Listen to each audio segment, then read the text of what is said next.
ജീവിതത്തിൽ എല്ലാവർക്കും ഓരോ സ്വപ്നങ്ങൾ ഉണ്ടാവും. നിങ്ങൾക്കില്ലേ അങ്ങനെ ഒരു സ്വപ്നം? ചിലർ അവരുടെ സ്വപ്നങ്ങൾ നേടിയെടുക്കും, എന്നാൽ മറ്റു ചിലരുടെ സ്വപ്നം ഒരു നിമിഷം കൊണ്ട് അവിടെ തകർന്നു പോകും.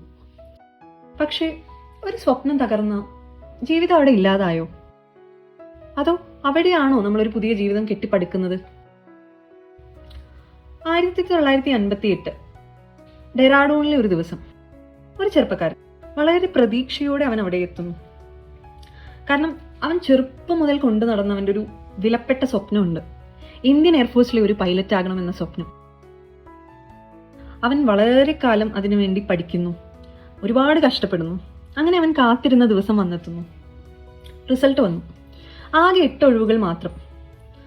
ആയിരക്കണക്കിന് പേരിൽ നിന്നും അവർ 8 പേരെ മാത്രം സെലക്ട് ചെയ്യും.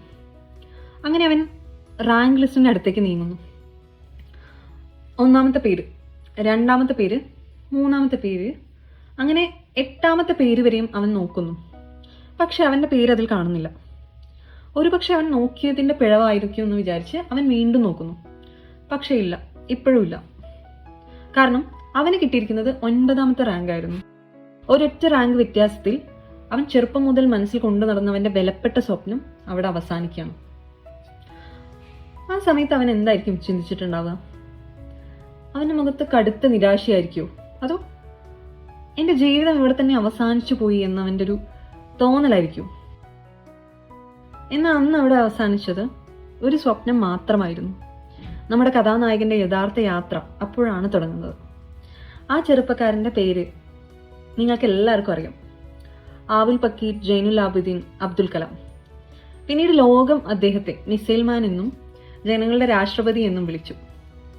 പക്ഷെ ആ കഥ തുടങ്ങുന്നത് ഡെറാഡൂണിൽ വെച്ചല്ല. അതിനും ഒരുപാട് വർഷങ്ങൾക്ക് മുമ്പ് തമിഴ്നാട്ടിലെ ഒരു ചെറിയ ദ്വീപിൽ കടൽക്കാറ്റിനൊപ്പം വളർന്ന ഒരു കൊച്ചു പയ്യനിൽ നിന്നാണ്. വരും, നമുക്ക് ആ യാത്രയുടെ തുടക്കത്തിലേക്ക് പോകാം.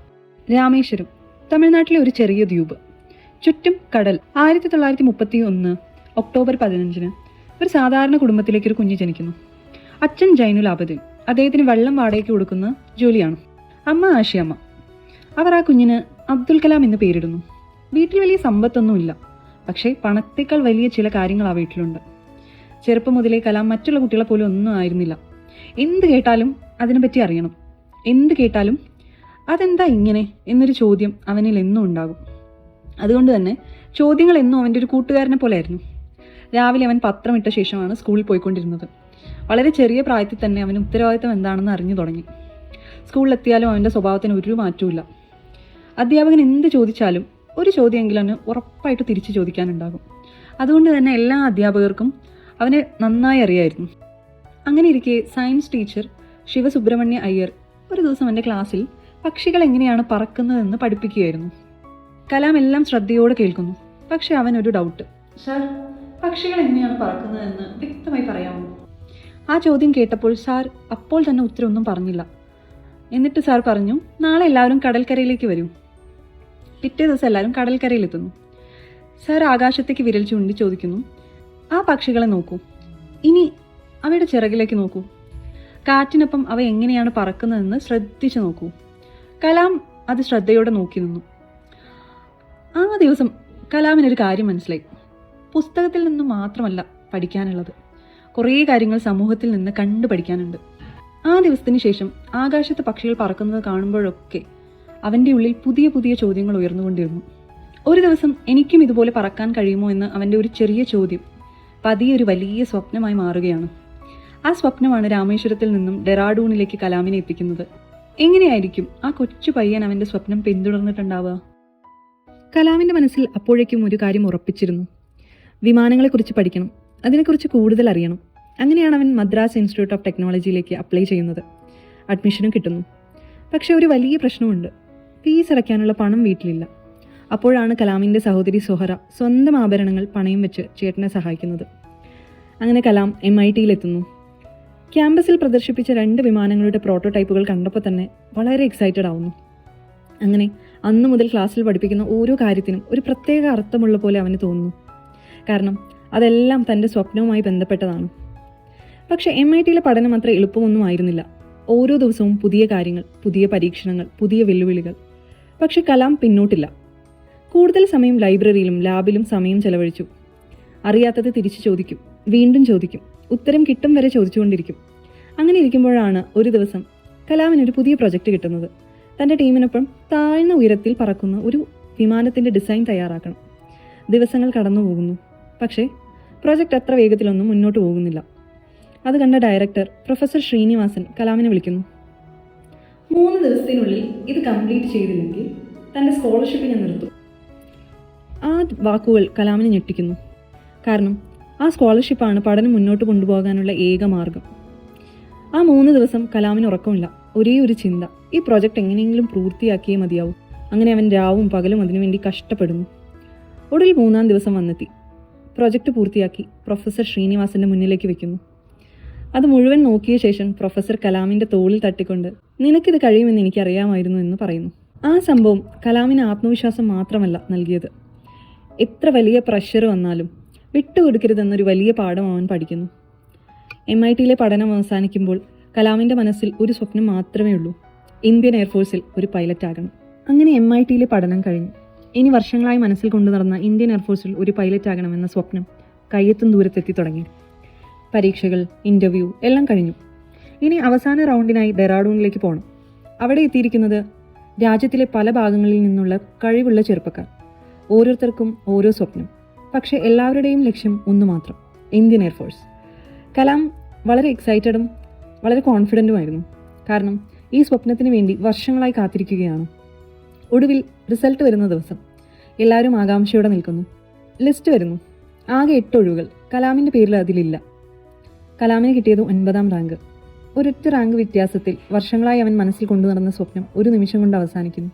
ആ സമയത്ത് കലാം ഒന്നും പറയുന്നില്ല, ആരെയും കുറ്റപ്പെടുത്തിയില്ല. പക്ഷെ അവൻ്റെ മനസ്സിൽ എന്താണ് നടക്കുന്നതെന്ന് ആർക്കും അറിയില്ല. ഡെറാഡൂണിൽ നിന്നും കലാം നേരെ ഋഷികേശിലേക്ക് പോകുന്നു. അവിടെ വെച്ച് സ്വാമി ശിവാനന്ദയെ കാണുന്നു. കലാമിൻ്റെ മുഖം കണ്ടപ്പോൾ തന്നെ എന്തോ ഒരു വിഷമമുണ്ടെന്ന് അദ്ദേഹത്തിന് മനസ്സിലാകുന്നു. അതിനുശേഷം കലാം നടന്നതെല്ലാം തുറന്നു പറഞ്ഞു. എല്ലാം കേട്ട ശേഷം സ്വാമി ശിവാനന്ദ ഒരു കാര്യം മാത്രം പറയുന്നു: പരാജയത്തെ പേടിക്കരുത്. ചിലപ്പോൾ നമ്മൾ ആഗ്രഹിക്കുന്ന വഴിയല്ല ജീവിതം നമുക്കായി തിരഞ്ഞെടുത്ത വഴി. ആ വാക്കുകൾ കലാമിൻ്റെ മനസ്സിൽ തങ്ങി നിന്നു. അന്നൊരു സ്വപ്നം അവസാനിച്ചെങ്കിലും അതിനേക്കാൾ വലിയൊരു യാത്രയാണ് തുടങ്ങാൻ പോകുന്നത്. കലാം ഡൽഹിയിലേക്ക് മടങ്ങുന്നു. അവിടെ directorate of technical development and പ്രൊഡക്ഷനിൽ സീനിയർ സയൻറ്റിഫിക് അസിസ്റ്റൻ്റായി ജോലിക്ക് ചേരുന്നു. പൈലറ്റ് ആകണമെന്ന സ്വപ്നം നടക്കാതെ പോയി. പക്ഷേ വിമാനങ്ങളോടുള്ള സ്നേഹം എവിടെയും പോയില്ല. ഇനിയാണൊരു ശാസ്ത്രജ്ഞൻ എന്ന നിലയിൽ അദ്ദേഹത്തിൻ്റെ യാത്ര തുടങ്ങുന്നത്. അവിടെ വെച്ചൊരു ചെറിയ ഹോവർക്രാഫ്റ്റ് നിർമ്മിക്കുന്ന പ്രൊജക്റ്റിലേക്ക് സെലക്ട് ചെയ്യുന്നു. വെള്ളത്തിലൂടെയും കരയിലൂടെയും സഞ്ചരിക്കാൻ കഴിയുന്ന ഒരു പ്രത്യേക വാഹനം ഇന്ത്യയിൽ തന്നെ വികസിപ്പിക്കുക എന്നായിരുന്നു അവരുടെ ലക്ഷ്യം. അത് വലിയ വിജയമായില്ല. പക്ഷേ കലാമിന് അതൊരു വലിയ പാഠമായിരുന്നു. ഒരു കാര്യം അദ്ദേഹം മനസ്സിലാക്കി: പരാജയപ്പെട്ട പ്രൊജക്റ്റ് പോലും നമ്മളെ ഒരുപാട് കാര്യങ്ങൾ പഠിപ്പിക്കുന്നു. അതിനിടയിലാണ് കലാമിൻ്റെ ജീവിതത്തിൽ വലിയൊരു ടേണിംഗ് സംഭവിക്കുന്നത്. ഇന്ത്യൻ ബഹിരാകാശ ഗവേഷണ പദ്ധതിയുടെ ചുമതല ഏറ്റെടുക്കുന്ന ഡോക്ടർ വിക്രം സാരാഭായിയെ കണ്ടുമുട്ടുന്നു.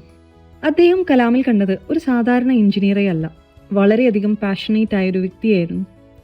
അങ്ങനെ കലാമിന് Indian National Committee for Space Research, അതായത് ഇൻകോപ്സ്, ഇന്നത്തെ നമ്മുടെ ISROയിൽ ചേരാനൊരു അവസരം ലഭിക്കുന്നു. അത് കലാമിൻ്റെ ജീവിതത്തിലെ ഏറ്റവും വലിയ വഴിത്തിരിവായി മാറി. അവിടെ എത്തിയപ്പോൾ എല്ലാം പുതിയത്. പുതിയ ടീം, പുതിയ സ്വപ്നങ്ങൾ, പുതിയ ലക്ഷ്യങ്ങൾ. ഇന്ത്യക്ക് സ്വന്തമായൊരു ബഹിരാകാശ പദ്ധതി. അതിനായി കുറേ പഠിക്കണം. അങ്ങനെ കലാം നാസയിലേക്ക് പോകുന്നു. റോക്കറ്റ് വിക്ഷേപണത്തെക്കുറിച്ചും ബഹിരാകാശ സാങ്കേതിക വിദ്യയെക്കുറിച്ചും കലാം നേരിട്ട് പഠിക്കുന്നു. മാസങ്ങളോളം പരിശീലനം, പുതിയ അനുഭവങ്ങൾ, പുതിയ അറിവുകൾ. പക്ഷെ ഒരു കാര്യം മാത്രം മനസ്സിൽ: ഇതെല്ലാം അദ്ദേഹത്തിൻ്റെ സ്വന്തം രാജ്യത്തിൻ്റെ ഉയർച്ചയ്ക്ക് വേണ്ടിയാണ്. പരിശീലനം കഴിഞ്ഞ് കലാം ഇന്ത്യയിലേക്ക് തിരിച്ചെത്തുന്നു. ഇനി ഒരൊറ്റ ലക്ഷ്യം മാത്രം മുന്നിൽ: ഇന്ത്യയുടെ സ്വന്തം റോക്കറ്റ് ആകാശത്തേക്ക് അയക്കണം. പക്ഷേ അത് പറയുന്നത് പോലെ എളുപ്പമായിരുന്നില്ല. കേരളത്തിലെ തുമ്പ ഇന്ത്യയുടെ ബഹിരാകാശ ചരിത്രത്തിൽ ഏറ്റവും പ്രധാനപ്പെട്ട സ്ഥലങ്ങളിലൊന്ന്. അവിടെയാണ് ഇന്ത്യ സ്വന്തം റോക്കറ്റ് വിക്ഷേപിക്കാനുള്ള ശ്രമങ്ങൾ തുടങ്ങുന്നത്. അന്ന് ഇന്നത്തെ പോലെ വലിയ കെട്ടിടങ്ങളോ മോഡേൺ സൗകര്യങ്ങളോ ഒന്നുമില്ല. പക്ഷേ അവിടെയുള്ള ഓരോ മനുഷ്യൻ്റെയും മനസ്സിൽ ഒരു സ്വപ്നമുണ്ട്: ഇന്ത്യക്ക് സ്വന്തം റോക്കറ്റ് വേണം. കലാമും ആ ടീമിൻ്റെ ഭാഗമാകുന്നു. ഓരോ ദിവസവും പുതിയ എക്സ്പെരിമെൻറ്റ്സ്, പുതിയ ചലഞ്ചസ്. പക്ഷെ ആരും ടയേർഡായില്ല. കാരണം അവർ ചെയ്യുന്നത് ഒരു ജോലിയല്ല, ഒരു രാജ്യത്തിൻ്റെ ഭാവിയാണ്. കുറച്ച് വർഷങ്ങൾക്ക് ശേഷം ഒരു വലിയ ഉത്തരവാദിത്തം കലാമിനെ തേടിയെത്തുന്നു. SLV-3, അതായത് ഇന്ത്യ സ്വന്തമായി വികസിപ്പിക്കുന്ന ആദ്യത്തെ സാറ്റലൈറ്റ് ലോഞ്ച് വെഹിക്കിൾ. ആ പ്രൊജക്ടിൻ്റെ ഡയറക്ടറായി കലാമിനെ അപ്പോയിന്റ് ചെയ്യുന്നു. അതൊരു വലിയ അഭിമാനമായിരുന്നു, അതുപോലെ തന്നെ വലിയ ഉത്തരവാദിത്വവും. വർഷങ്ങളോളം കലാമും ടീമും അതിനുവേണ്ടിയാണ് ജീവിക്കുന്നത്. പകലും രാത്രിയും ലാബുകൾ, കണക്കുകൂട്ടലുകൾ, എക്സ്പെരിമെന്റുകൾ, ഓരോ ചെറിയ കാര്യവും പലതവണ പരിശോധിക്കുന്നു. കാരണം ഒരു ചെറിയ മിസ്റ്റേക്ക് പോലും വർഷങ്ങളായുള്ള അവരുടെ കഷ്ടപ്പാടില്ലാതാക്കും. ഒടുവിൽ 1979 ഓഗസ്റ്റ് 10 എല്ലാവരുടെയും കണ്ണുകൾ ലോഞ്ച് പാഡിലേക്ക്. കൗണ്ട് ഡൗൺ തുടങ്ങുന്നു. 10, 9, 8 അങ്ങനെ 0-ലെത്തുന്നു. SLV-3 ആകാശത്തേക്ക് ഉയരുന്നു. ആദ്യ നിമിഷങ്ങൾ എല്ലാം ശരിയായ രീതിയിൽ പോകുന്നു. ടീമിന്റെ മുഖത്ത് പ്രതീക്ഷ. പക്ഷേ കുറച്ച് നിമിഷങ്ങൾക്ക് ശേഷം പ്രശ്നം തുടങ്ങുന്നു. റോക്കറ്റിന്റെ നിയന്ത്രണം നഷ്ടപ്പെട്ടു. മിഷൻ പരാജയപ്പെട്ടു. അവിടെ ആരും ഒന്നും സംസാരിച്ചില്ല. കുറച്ച് നിമിഷത്തേക്ക് വർഷങ്ങളായുള്ള കഷ്ടപ്പാട് കണ്ണിന് മുന്നിൽ തകർന്നു. കലാം തളർന്നുപോയി. ടീമും ഡിസപ്പോയിന്റഡ് ആയി. പക്ഷേ അപ്പോഴാണ് അവിടെ ഒരു യഥാർത്ഥ ലീഡർ എന്താണെന്ന് എല്ലാവരും കാണുന്നത്. ഇസ്രോ ചെയർമാൻ ഡോക്ടർ സതീഷ് ധവാൻ മാധ്യമങ്ങളെ നേരിട്ട് കാണാൻ പോകുന്നു. ഫെയിലിയറിൻ്റെ എല്ലാ റെസ്പോൺസിബിലിറ്റിയും സ്വയം ഏറ്റെടുക്കുന്നു. ടീമിൽ ഒരാളെപ്പോലും അദ്ദേഹം കുറ്റപ്പെടുത്തിയില്ല. കലാമിനോട് അദ്ദേഹം ഒരു കാര്യം മാത്രം പറഞ്ഞു: നമുക്ക് വീണ്ടും ശ്രമിക്കാം. ആ വാക്കുകൾ ടീമിന് വീണ്ടും കോൺഫിഡൻസ് കിട്ടി. അവർ വീണ്ടും അവരുടെ ശ്രമം ആരംഭിച്ചു, പൂർവാധികം ശക്തിയോടെ. ഓരോ പിഴവും പരിശോധിക്കുന്നു, വീണ്ടും എക്സ്പെരിമെൻറ്റുകൾ ചെയ്യുന്നു, വീണ്ടും തയ്യാറെടുപ്പുകൾ നടത്തുന്നു. ഒടുവിൽ 1980 ജൂലൈ 18 രണ്ടാമത്തെ അറ്റംപ്റ്റിൻ്റെ ദിവസം എത്തിച്ചേർന്നു. ഇത്തവണ ആർക്കും അധികം സംസാരിക്കാനില്ല. എല്ലാവരുടെയും ഉള്ളിൽ ഒരേ ഒരു പ്രാർത്ഥന. അങ്ങനെ കൗണ്ട് ഡൗൺ തുടങ്ങുന്നു. റോക്കറ്റ് ഉയർന്നു. ഇത്തവണ എല്ലാം കൃത്യമായി നടക്കുന്നു. കുറച്ച് നിമിഷങ്ങൾക്കു ശേഷം വാർത്ത എത്തുന്നു: രോഹിണി ഉപഗ്രഹം വിജയകരമായി ഭ്രമണപഥത്തിലെത്തി. കൺട്രോൾ റൂം മുഴുവൻ കയ്യടിയോടെ നിറയുന്നു.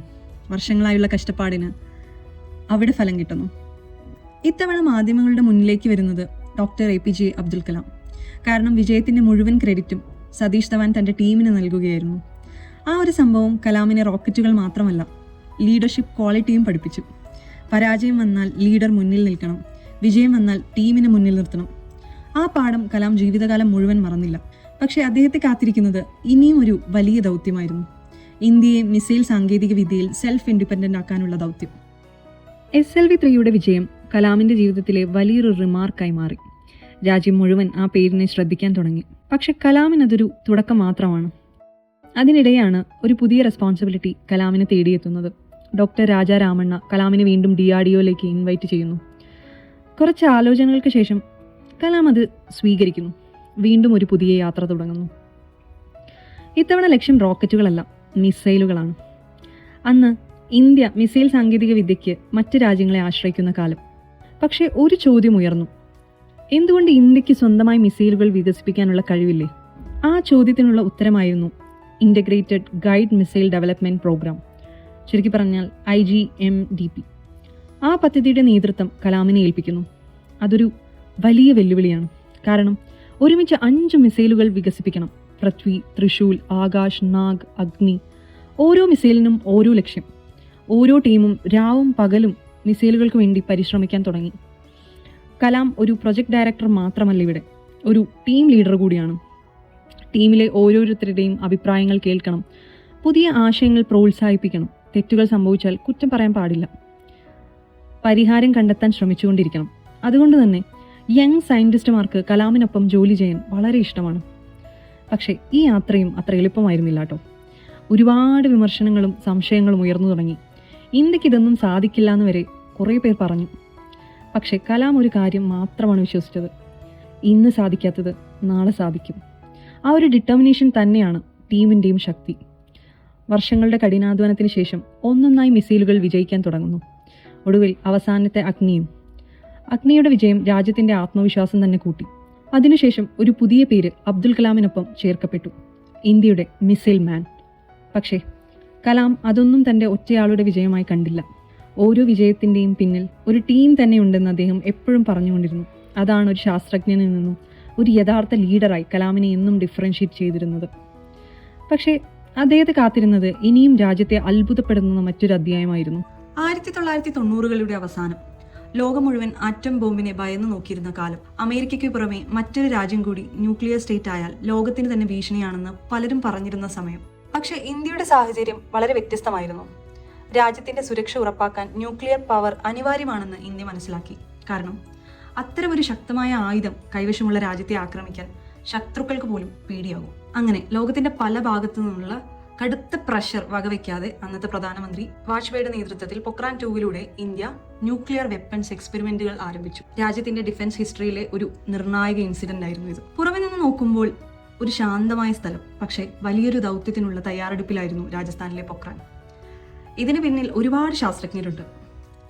അവരിൽ ഏറ്റവും പ്രധാനപ്പെട്ട ആൾ മറ്റാരുമല്ല, APJ അബ്ദുൽ കലാം തന്നെയാണ്.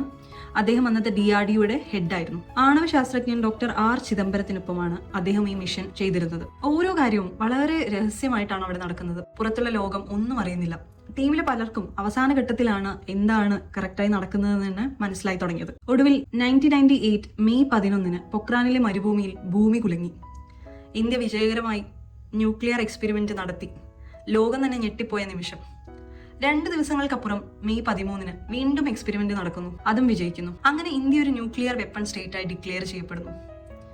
ഈ വിജയത്തിന് ശേഷം അബ്ദുൽ കലാം എന്ന പേര് ഓരോ ഇന്ത്യൻ വീട്ടിലും എത്തുന്നു. രാജ്യം അദ്ദേഹത്തിന്റെ സംഭാവനകൾക്ക് ആദരവായി 1997 ഇന്ത്യയുടെ പരമോന്നത സിവിലിയൻ ബഹുമതിയായ ഭാരതരത്ന നൽകി ആദരിക്കുന്നു. പക്ഷെ കലാമിന് അതിലും വലിയ സന്തോഷം അദ്ദേഹം രാജ്യത്തിന് വേണ്ടി ചെയ്ത കർമ്മങ്ങളിലായിരുന്നു. ഈ ഒരു സമയത്തൊക്കെ രാജ്യത്തിന് വളരെ പ്രിയപ്പെട്ട ഒരുവനായി കലാം മാറിക്കഴിഞ്ഞിരുന്നു. 2002 രാജ്യത്തൊരു പുതിയ രാഷ്ട്രപതിയെ തിരഞ്ഞെടുക്കാൻ പോകുന്നു. പല പേരുകളും ഉയർന്നു. പക്ഷേ അതിനിടയിൽ ഒരു പേര്, ഡോക്ടർ APJ അബ്ദുൽ കലാം. അദ്ദേഹം ഒരു രാഷ്ട്രീയ നേതാവല്ല, ഒരു രാഷ്ട്രീയ പാർട്ടിയുടെയും ഭാഗവുമല്ല, ഒരു ശാസ്ത്രജ്ഞൻ, രാജ്യത്തിന് വേണ്ടി ജീവിതം മുഴുവൻ ജോലി ചെയ്ത ഒരു മനുഷ്യൻ. അങ്ങനെ അധികം വൈകാതെ ആ തീരുമാനം ഒഫീഷ്യലാകുന്നു. ഡോക്ടർ APJ അബ്ദുൽ കലാം ഇന്ത്യയുടെ 11ാമത്തെ രാഷ്ട്രപതിയായി തിരഞ്ഞെടുക്കപ്പെടുന്നു. എന്നാൽ അതൊരു സാധാരണ വാർത്തയല്ല. കാരണം രാമേശ്വരത്തെ ഒരു സാധാരണ കുടുംബത്തിൽ നിന്നും വന്ന ഒരു മനുഷ്യൻ ഇന്ന് രാജ്യത്തിന്റെ പ്രസിഡന്റ് ആയിരിക്കുന്നു. രാഷ്ട്രപതി ഭവനിൽ എത്തിയിട്ടും കലാമിന്റെ ജീവിതത്തിൽ മാറ്റമൊന്നുമില്ല. അതേ ലാളിത്യം, അതേ പുഞ്ചിരി, അതേ ജീവിത രീതി.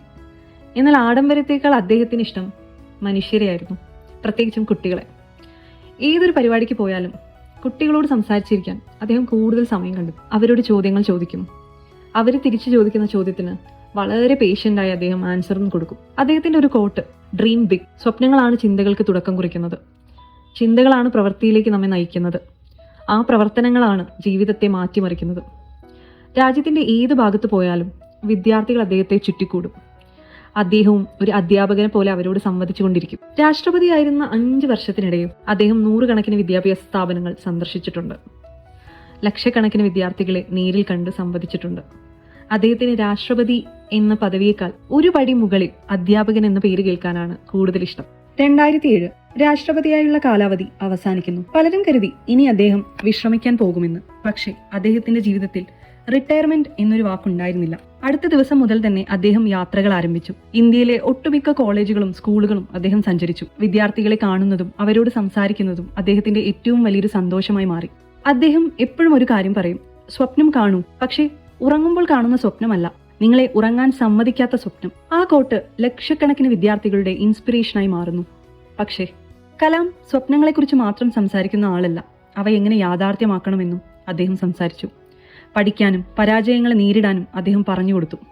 അതുകൊണ്ട് തന്നെ വിദ്യാർത്ഥികൾ അദ്ദേഹത്തെ ഒരു രാഷ്ട്രപതിയായല്ല കണ്ടത്, ഒരു അധ്യാപകനായിട്ടും ഒരു വഴികാട്ടിയുമായിട്ടൊക്കെയാണ്. 2015 ജൂലൈ 27 മേഘാലയയിലെ ഇന്ത്യൻ ഇൻസ്റ്റിറ്റ്യൂട്ട് ഓഫ് മാനേജ്മെന്റ് ഷിലോങ്ങിൽ സ്റ്റുഡൻസിന് ക്ലാസ് എടുക്കാൻ എത്തിയ അദ്ദേഹം വേദിയിൽ കുഴഞ്ഞു വീഴുന്നു. അന്ന് വൈകുന്നേരം ഇന്ത്യക്കൊരു ദുഃഖവാർത്ത ലഭിച്ചു. ഡോക്ടർ APJ അബ്ദുൽ കലാം തന്റെ 83ാം വയസ്സിൽ ഈ ലോകത്തോട് വിട പറഞ്ഞു. ആ വാർത്ത രാജ്യം മുഴുവൻ നിശബ്ദമാക്കുന്നു. കാരണം ഇന്ത്യക്ക് നഷ്ടമായത് ഒരു മുൻ രാഷ്ട്രപതിയെയോ അല്ലെങ്കിൽ ഒരു ശാസ്ത്രജ്ഞനെയോ മാത്രമല്ല, ഇന്ത്യയെ സ്വപ്നം കാണാൻ പഠിപ്പിച്ച ഒരു നല്ല മനുഷ്യനെയാണ്. ആ വാർത്ത ഇന്ത്യ മുഴുവൻ തീരാ ദുഃഖത്തിലാഴ്ത്തി. അദ്ദേഹത്തിന്റെ ആഗ്രഹം പോലെ തന്നെ അവസാന ശ്വാസം വരെയും അദ്ദേഹം ഒരു അധ്യാപകനായിരുന്നു. അതിനേക്കാൾ മനോഹരമായൊരു യാത്ര ഒരുപക്ഷെ ഒരു അധ്യാപകന് കിട്ടാനില്ല. അബ്ദുൽ കലാമിന്റെ ജീവിതം നമ്മളെ ഒരുപാട് കാര്യങ്ങൾ പഠിപ്പിക്കുന്നുണ്ട്. ജീവിതത്തിൽ പരാജയങ്ങൾ വരും, പക്ഷെ അവിടെ സ്വപ്നങ്ങൾ അവസാനിപ്പിക്കരുത്. സ്വപ്നങ്ങൾ കാണൂ, അതിനുവേണ്ടി കഷ്ടപ്പെടൂ. തോറ്റുപോയാൽ വീണ്ടും ശ്രമിക്കൂ. നിങ്ങളെ വിശ്വസിച്ചവരെയും കൂടെ നിന്നവരെയും ഒരിക്കലും മറക്കരുത്. എത്ര വലിയ വിജയം വന്നാലും ഗ്രൗണ്ടഡ് ആയിരിക്കണം. ഒരു സാധാരണ കുടുംബത്തിൽ ജനിച്ച ഒരു ചെറുപ്പക്കാരന് ഒരു രാജ്യത്തിന് തന്നെ പ്രചോദനമാകാൻ കഴിഞ്ഞെങ്കിൽ നമുക്കും നമ്മുടെ സ്വപ്നങ്ങൾ ഉറപ്പായും യാഥാർത്ഥ്യമാക്കാൻ കഴിയും. So always dream big.